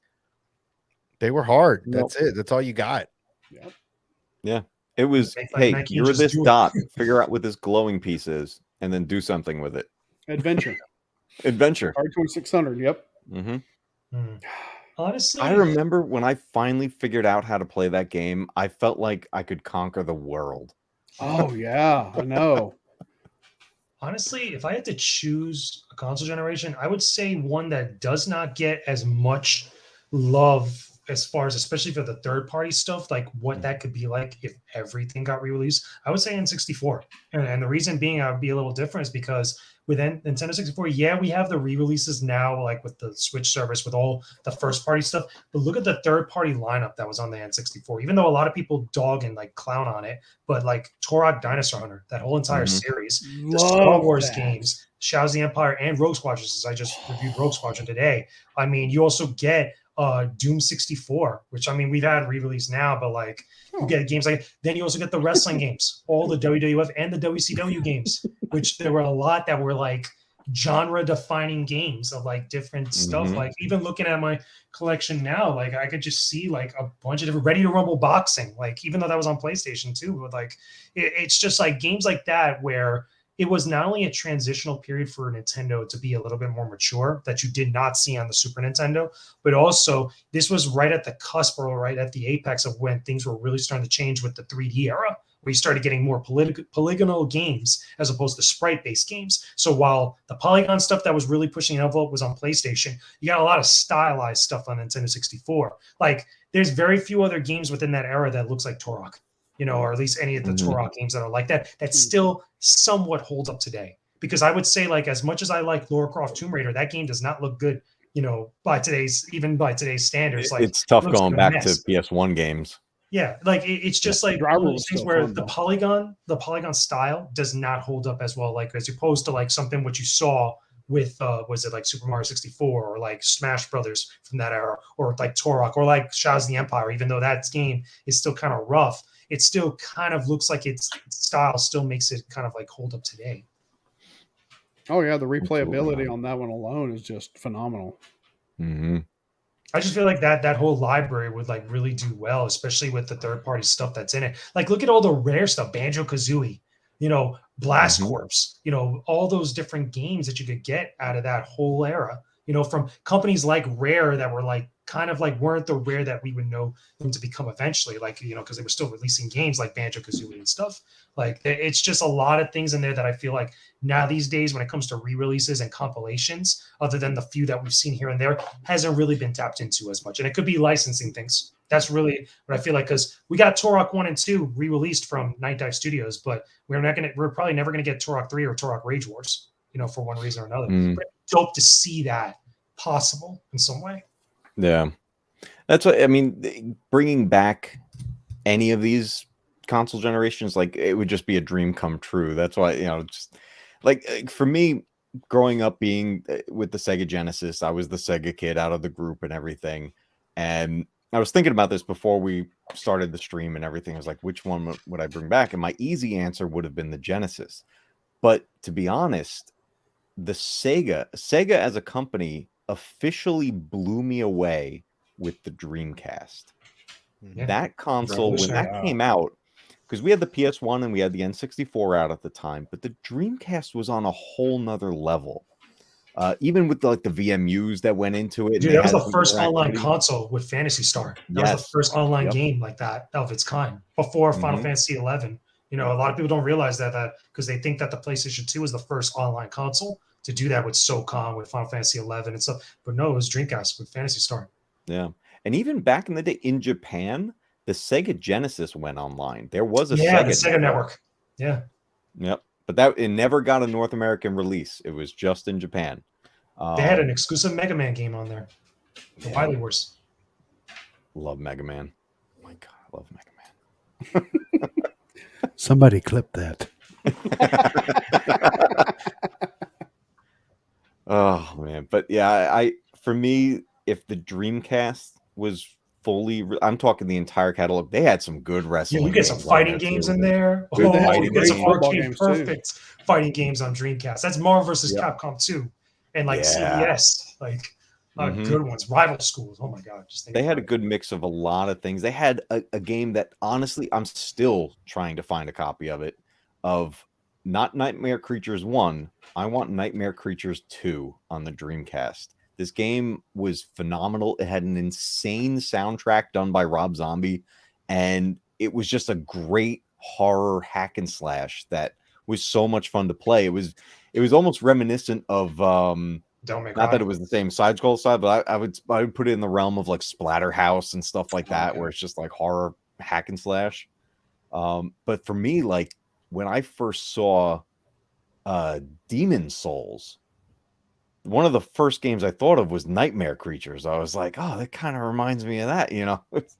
And I'll tell you, it's been years I've been trying to get my hands on a copy of that game for the Dreamcast, because I have my Dreamcast right next to me, right over here, and I would love to fire it up and play that, but I can't find it.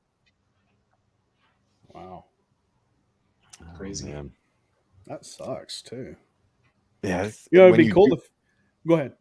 I was gonna say, when you do see them anywhere out in the world, it's like they're mad expensive. It's like I can't justify. You know, that's funny enough you say that, because I learned a harsh lesson when it came to retro collecting. And I think that a lot of people at some point in their own way will learn this in the harshest way possible.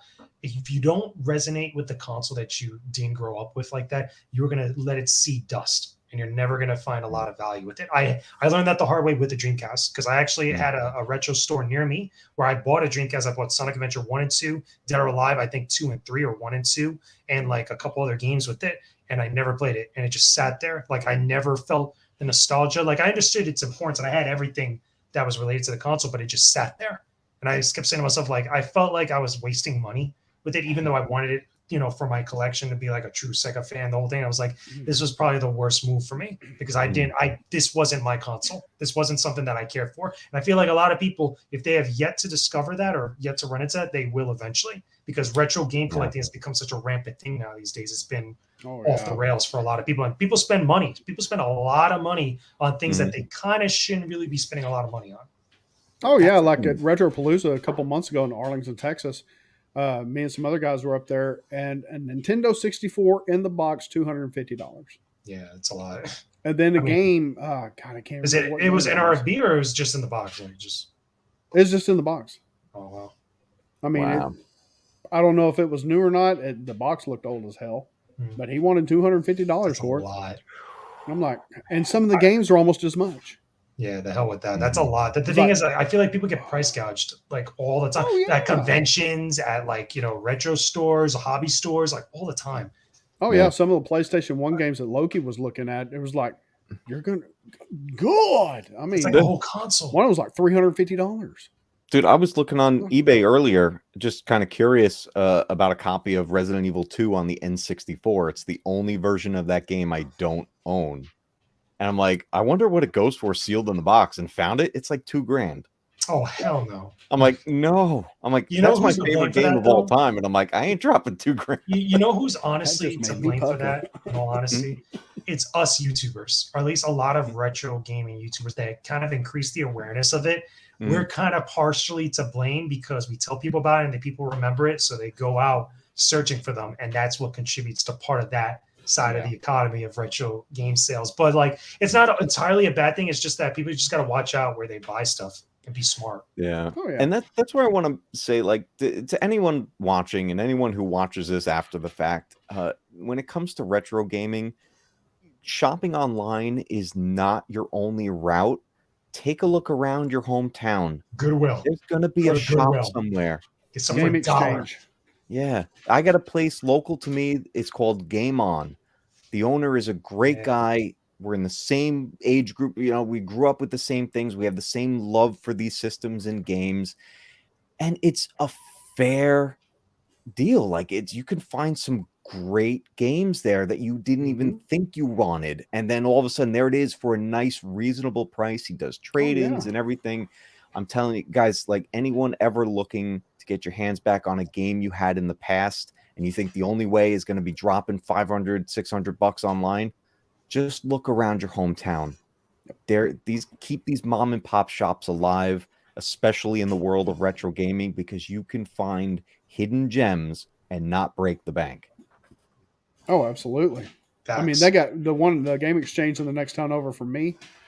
You can get the PlayStation 1 games that people are wanting like $200-$300 for like $15. Yeah. Same game. I say go to Goodwill. You'd be surprised what you could find at Goodwill. My brother has gone to Goodwill a couple of times, and he's found some ridiculous things I would never expect to see. And then you look online how much people are selling them for, and you're like, wow, it's nuts. Yeah, the bad thing about the Goodwill in the next town over, the owner is a collector, so he knows. So he puts stuff in a glass case. Lurking there. I'm like, all oh, the deals. what a dick. Lurking. Yeah, it's just tempting you. No, it really is. It's something that, like I say on my channel, my whole slogan that I fell backwards into of just keep retro gaming alive, because one day your games are going to be retro too. That's just the way time is always going to pass, and all these games that we have are, I mean, like you said, Jake, before earlier, like we're in the realm where PS2 games are considered retro at this point. That's insane. Anybody feel their age yet? Right? There are kids. Dude, my first game was God. Pong. You ain't talking crap to me. There are kids that know nothing about Genesis or Super Nintendo or even N64 in some cases. Like they just don't know anything, and that makes you feel your age. Like you just have to take a step back and sit down for a second and be like, oh my God, like how much time has passed? I feel like you got blipped in the MCU and just came back after the snap. Like it's really funny. Yeah, it's insane that all this time has passed. The evolution of gaming is an unbelievable thing in itself, but to be part of that generation that experienced it, that's priceless. Yeah.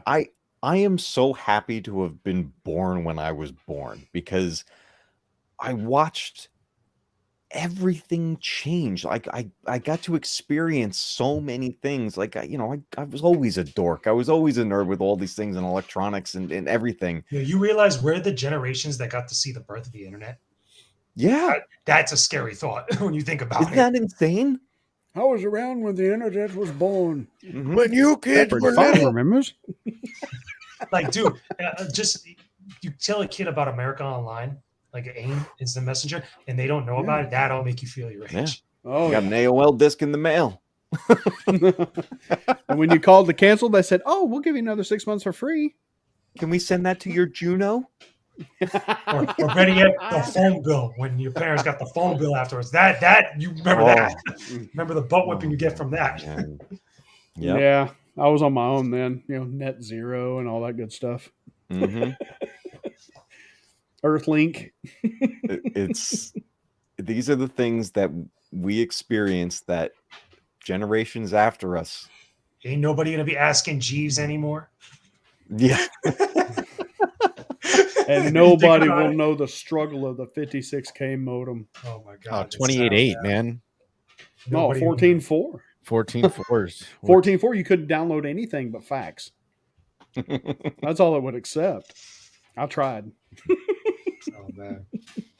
Yeah, it's unbelievable what we got to experience in the world of gaming, and that we still keep going. I mean, we're all still gamers. I love modern games. I play incredible cinematic adventures like God of War, and even we're at a point where we've now witnessed our favorite gaming heroes remastered, remade, going on into sequels we never thought we would have ever seen in a million years.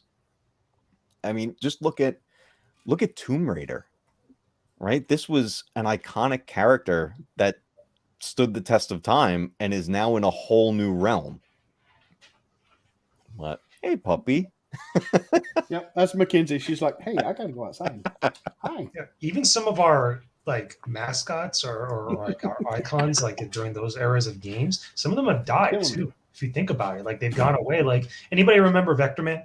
Yeah, on the Vector Man, because Genesis, I man. reviewed the two Vector Man games that was on Genesis and stuff. But that's an example of a mascot that just went away. Bubsy was like that for a time too, until we got the new game that came out. And it was terrible, but like it's still around. It's like still kicking. But like there's certain mascots that are just gone, like just never to be heard from again. I miss Booger Man. Oh, Booger Man, a Mm. pick and flick Booger! adventure. I have that game Yeah. floating around somewhere. And then Toe Jam and Earl. Toe I Jam wish and I'd Earl. seen Yeah, but that. Toe Jam and Oh. Earl's been around though. It's like there's certain ones that come back in like weird ways. Though I'm talking about the ones that are just gone, like Yeah, dead. yeah. We're not going to see another Vector Man. Like We're not going to see another Vector Man. We're not going to see another like. For a time, I thought we were never going to see another Turok until like after Yeah. we got the PS2 and the Oh, remake. dude, So I that's agree with what- Nerdporial. I do miss F-Zero, too. Yeah, like, Oh, F-Zero. Yeah. That was so that's good. right. That's a great Super game, man. R-Type. Mhm. That's another game that went the way of the dodo. That There's, was Oh, so there's fun. quite a few. Like it's X-Wing's wild. bringing back memories right here. They fight- Flavor. oh, Eternal Champions. Eternal Fighter Champions was is a dope. game that I actually reviewed on my channel. That's another one that just Yep. yeeted out of existence after I think it was after the Sega CD one because they had Mhm. like a better version of it. I have that on the Sega CD. It's got the cutscenes and everything Yeah, in there. and the That was better an fatalities. underrated fighting game. Yeah, It couldn't compete with Street Fighter and Mortal Kombat. Yeah. But- Mortal Kombat just had the brand. They had the market. Yeah, Well, Mortal Kombat was the first bloody game. I mean, Yeah. Hello. You know what it also had too, though, Obsession? It had the not the ESA, but it had the congressional hearings. That's what put Mhm. that game on the map. So everybody started talking Yep. about it because that was the one that like the government didn't want people to play. Oh, I'm down. That, Hey, that's we got happening. Earthworm Jim in the There's an corner. Earthworm Jim remake or part 4 that's coming out, or part Yeah. part 4, something like that. That game's been mired in controversy though. You know, a lot of games like that, like Vector Man, Earthworm Jim. You know what is the late in the game? The games that came out late in the console life Mhm. were more like tech demos at the time. It was almost like these They're kinda developers bad. like were pushing it. It's like, well, where can we go next? Because think about like that 3D effect that Vector Man had. Yeah. They never then- did that really with a lot. That what I was trying to do? It was trying to emulate the Super FX chip from the Super Nintendo because games like Star Fox and Donkey Kong Country scared Sega. Like they scared the Yeah. pants out of them, and they Oh, started. Donkey they had Kong to do Country stuff like scared that. them big time. Yeah, Yeah. for real. Mhm. Yeah. Had a great soundtrack, too. It's so catchy. It's so happy. Good music, iconic music. Yeah. But and the last thing I'll bring up, we crossed the 90-minute mark, and I want to respect everybody's time here, and I really appreciate everybody coming down for this awesome conversation into just this nostalgic overload right here. But the thing I wanted to mention was that being part of the generation that we're in is that we're able to pass on these games to the next generation. Like I literally last night, my kids were playing Donkey Kong Country. You reminded me, just bring it up there. My daughter, she's 4 years old, and it's so funny. She goes, "Daddy, I want to play the gorilla game, but the one where he doesn't look like he's made of Legos." And I'm like, "Are you talking about Donkey Kong on the NES, but you want to play Donkey Kong Country?" She's like, "Yeah, Donkey Kong Country." I'm like, "Oh my God." Wow. And then she sits down and plays it. I'm like, this is insane. Like, I'm watching the next generation play the games that I grew up with. And it's, I don't know. It's like call it coming full circle. I don't know. We're in this weird zone now where some younger generations, I guess, find it like that trendy thing to play the older games now. But they don't understand what that actually means to us. For them to, put down the Call of Duty game, put down Fortnite, and go play Sonic, go play Mario, go play Donkey Kong. It's a whole nother level, man. And Well, to be fair, those are harder games, yeah, right? Like, let's be fair. You can save your progress anywhere in any game now, right? mhm. Like, oh, file save, we're good. Oh, save, we're good. Okay, I can start here. You didn't have that option with these games. Nope. Right? Like the arcade, you didn't have a reset button. And then they introduced the reset button, but then you had to start back from a certain point if you didn't have a save code, like in Mega Man or something like that. But for most of these games, you got one shot at it, Mhm. right? You got your 3 lives, and that was pretty much it. And then they started introducing more lives and this and that, which is fine. But that's what changed the game, right? Is the save point. The save point really made it so you weren't invested for a long period of time. You could stop and go get a sandwich without leaving the console on, the controller in a certain spot, and with a note that said, "I will eat you all of your eyeballs first, so you can watch me eating you if you Mhm. touch this controller." Right? Like there was life threats made yeah. by young kids that it's like, "I will kill you with the cat." Right? Dude, the only reason I was able to beat Contra is because I would start in the morning before going to school, leave the system on, go to school, pray to God. Pray to that God, nobody turned it off. Yeah. You turn off the TV and tape over the light. Come on, that I'm no gonna one be knew it was smoking by on. the time Yeah. you come back home. Be like, your mom be like, yo, what the hell's that smell? Guys Who's had the cooking Nintendo bacon on over for here? 6 days. Yeah, I mean, oh man, there were times you left your console on for days on end. You would just turn off the TV at night so that you could go to sleep. Right? Exactly. You're like, oh, I hope this doesn't turn off the whole thing, right? Hope nobody Sometimes sees you me. power it back on. Right. Every right? once You're in a like, while, you just open one eye. It's like, is that red light is still it on? still on? Okay, it's not. Okay. felt He's like like, that was oh a wait, thing I don't more- see it. Let me turn TV on real quick.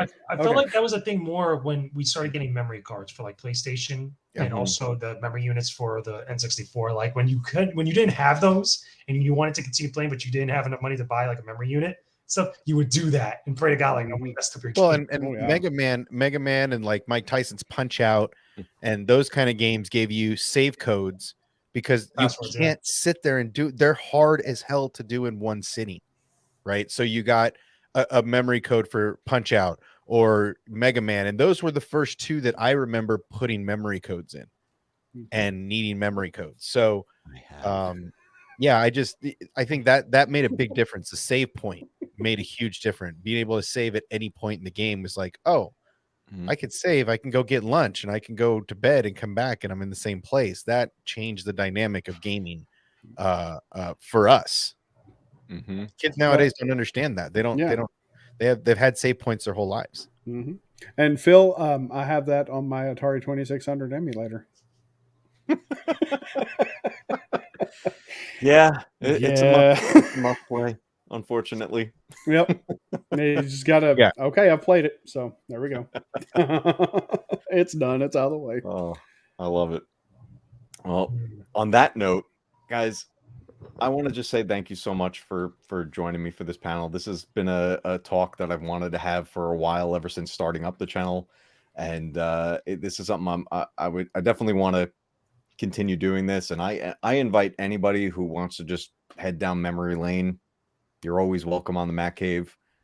We'll dive into whatever console generation you want to talk about, but this is something that I'm really glad we got a chance to do this, guys. And I can't thank you enough for coming by, and everybody in the chat. Thank you so much for being here, for participating, just getting involved with each one of these crazy topics as us old guys talk about the good old days. It was a golden time to close out. It was a golden time. Yeah. Great time to be alive. It really Oh, was, yeah. man. It Child's really was awesome. Mm-hmm. Absolutely. And And we everybody, invented Jackass. yes, we Yeah, did. literally. we had MTV. We did that shit. MTV. The Beavis and buddy. Butthead Beavis and Butthead or The generation. Yeah. Which, Mhm. by the way, I started replaying that on Sega Genesis. That game's It doesn't Oh, it's a hold good up play. as much. It's a good play. Yeah, that game It's- was rough. It's tough good play. playing that. It's a tough man. play.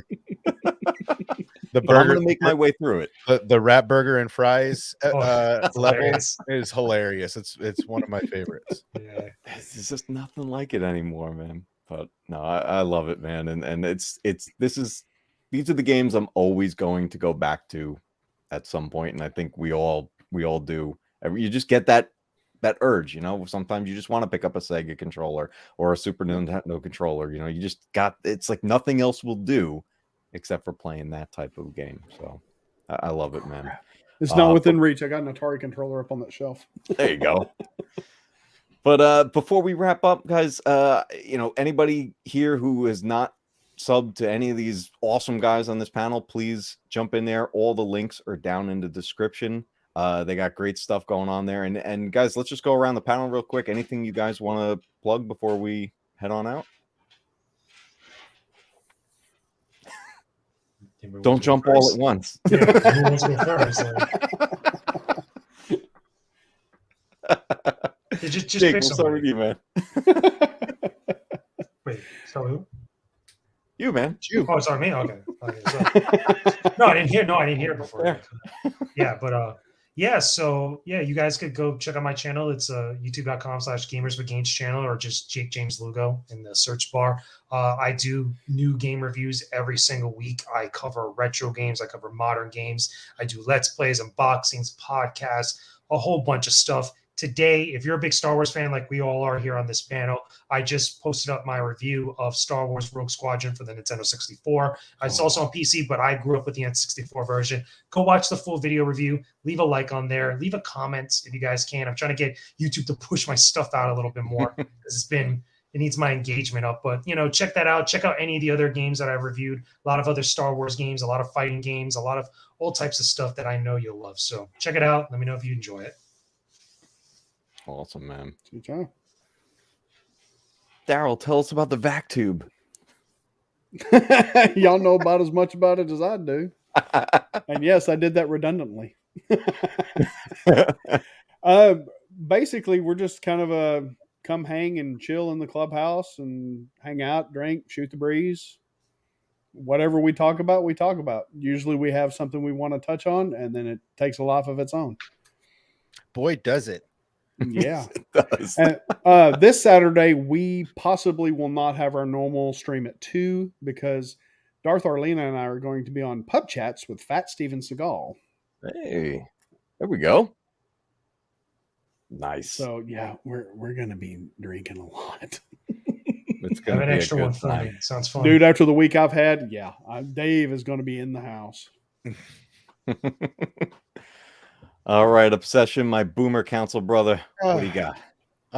Well, same old. We're trying to release more videos. We're doing some more merch. We're doing all that fun stuff. But we're like 120 subscribers away. That's our little list of our little stuff down there we're giving away. So yeah, we're trying to get to that because I really want to get that stuff off my shelf so I can add some new stuff. So Switch is How can you not want a baby Yoda, Grogu? yeah, I mean, Right. there's there's a little Look at Grogu there. There's Look at a me, huggable. Ahsoka book. There's yeah, buddy. There's the Luke and Grogu poster, so there's a bunch of Grogu there, and then the big prize is the Switch. So I'm looking forward to breaking the Hoppa out. It's sitting in the corner over here. Get to the hopper. So we might have to get a bigger one. We'll see. We'll see how many entries we have at the end of the day. But yeah, we might have to. We might not even be able to do ping pong balls. We might do poker chips this time because there's more people and those spin a little more. So well, we're figuring it out, man. But we're breaking the Hoppa back out, and hopefully we'll be able to do that for Christmas, so somebody can have it by Christmas. Nice. Oh man, it's gonna be good, guys. Everybody, get over there, sub there, get in Discord, get in that giveaway, and sub to everybody on this panel, guys. This has been an awesome night. I really appreciate you guys being here, and everyone in the chat. Thank you so much for joining us and interacting with everybody tonight. And remember, keep retro gaming alive, because one day your games will be retro too. Have a great night, guys. Take care.